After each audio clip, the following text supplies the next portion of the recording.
Will you drink to the earth and to the days which have passed upon it? Will you drink to the fullness which was and to friends who have passed on? Will you drink to good company well met? We are 3 weeks away from the midterm elections, elections in which shockingly an estimated 300 GOP candidates who have disputed the results of the 2020 election are running for office. Yeah, 6 in 10 Americans have someone on their ballot who still ridiculously believes, or at least says, that the 2020 election was stolen. Now, one woman, one candidate, stands out from that far-right Republican crowd. She's a former TV news anchor from Arizona named Kari Lake, who is now the Trump-endorsed GOP candidate for governor in that crucial swing state. In my view, she is the most dangerous candidate in America today. And one of the reasons she's so dangerous is the cynical, opportunistic, and yet successful way that she has become a rising star of the MAGA far right. Because before she entered the Republican primary for governor, before she spread COVID-19 misinformation, before she boosted Trump's big lie, before all of that, Kari Lake was a Democrat. Here it is. Barack Obama, the senator from Illinois, the junior senator from Illinois, has won the Iowa caucuses. Kari Lake, in fact, was all about a presidential candidate named Barack Obama. She actually registered as a Democrat on January the 4th, 2008, the day after Obama's surprise victory over Hillary Clinton in the Iowa caucuses. Campaign finance records even show a donation to Obama from one Kay Halperin, that's Kari Lake's married name. Lake has claimed that donation was not from her, but rather from her family. And before she was a Democrat, she'd been a Republican voter. But even while she was still a registered Republican, in 2004, Kay Halperin was giving money to the Democratic presidential nominee, John Kerry, who of course was lambasted at the time by the right for being a flip-flopper. Speaking of flip-floppers, Lake herself quit the Democratic Party and returned to the GOP fold in 2012. So it's almost impossible to know what Kari Lake truly believes about anything, especially in her latest avatar as MAGA leader.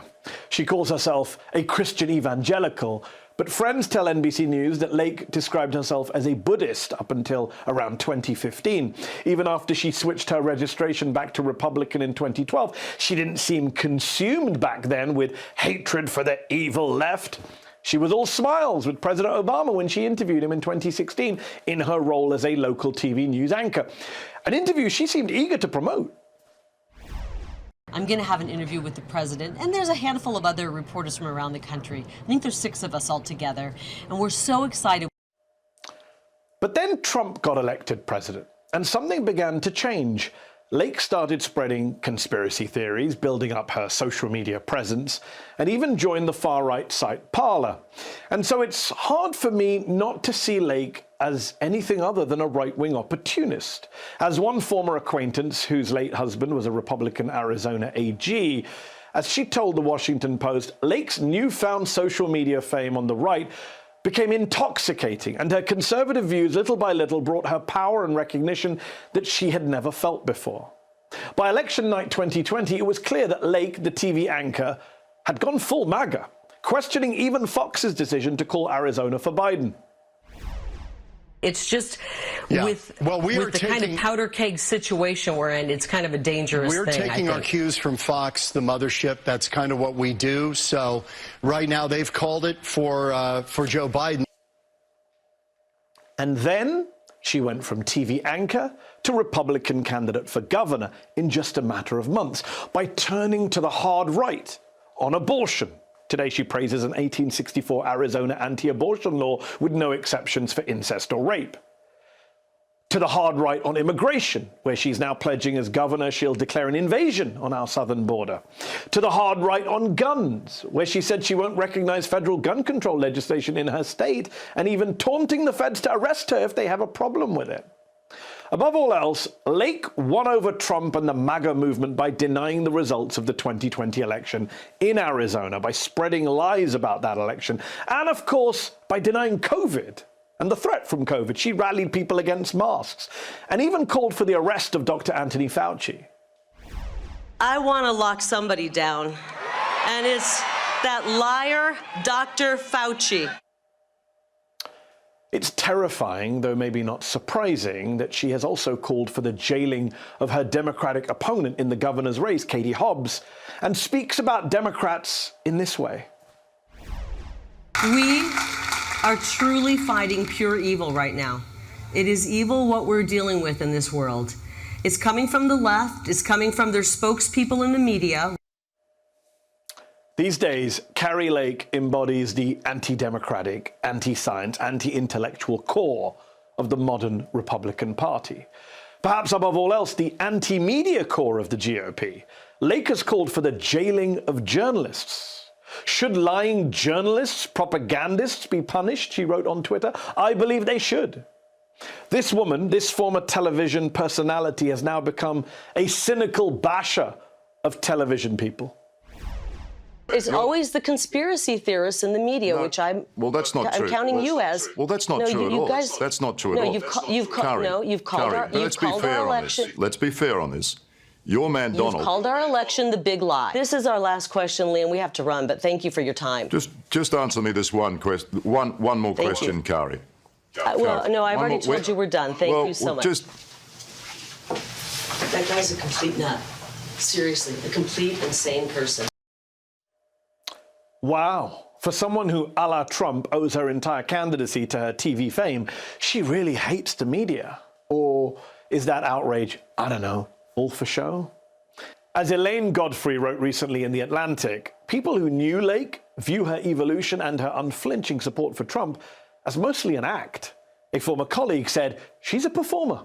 And one former friend added, Lake read the room, took the temperature, and realized there's an anti-media sentiment for a lot of people. Rather than using her platform to fix it, she chose to throw fuel on that fire.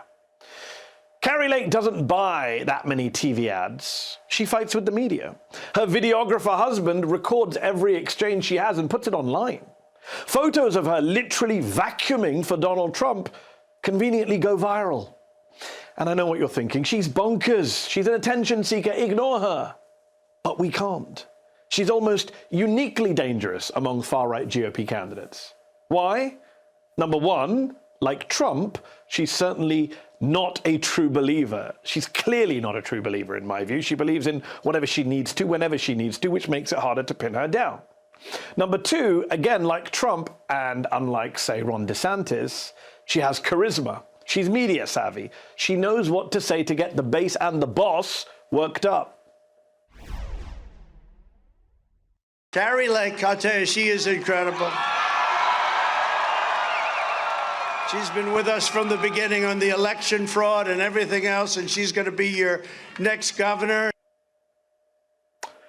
But number three, the biggest reason that Kari Lake is so dangerous in my view is, unlike, say, MAGA gubernatorial candidates Doug Mastriano in Pennsylvania or Tudor Dixon in Michigan, who are both trailing in the polls, Kari Lake has a strong chance of actually winning in Arizona. The most recent CBS News poll shows Lake tied with her Democratic opponent, Katie Hobbs. Meanwhile, there are echoes of Trump and 2016. Many in our media still frame Lake as if she's some normal Republican candidate and not a dangerous far-right extremist. In one recent national Sunday show appearance, her lies about 2020 got her a single question and a follow-up at the end of the interview. A week later, in another Sunday show interview, when the same topic came up again, the big lie, she said something even more extreme while also turning the tables on the interviewer. If you lose, will you accept that? I'm going to win the election and I will accept that result. The real issue, Dana, is that the people don't trust our elections. They haven't since 2000. I'm a reporter. I've been sitting on your side of the desk for a long time. And since 2000, we have Americans who don't trust our elections. This is a woman who knows what she's doing and who is running rings around a lot of her interviewers. Lake is smart, she's savvy, and she also knows how to use Zoom filters to come across as soft, moderate, unthreatening. The thing is, though, she is a far-right extremist. She is, in fact, a threat to our democracy, and there's nothing semi about her fascism. Yes, her fascism.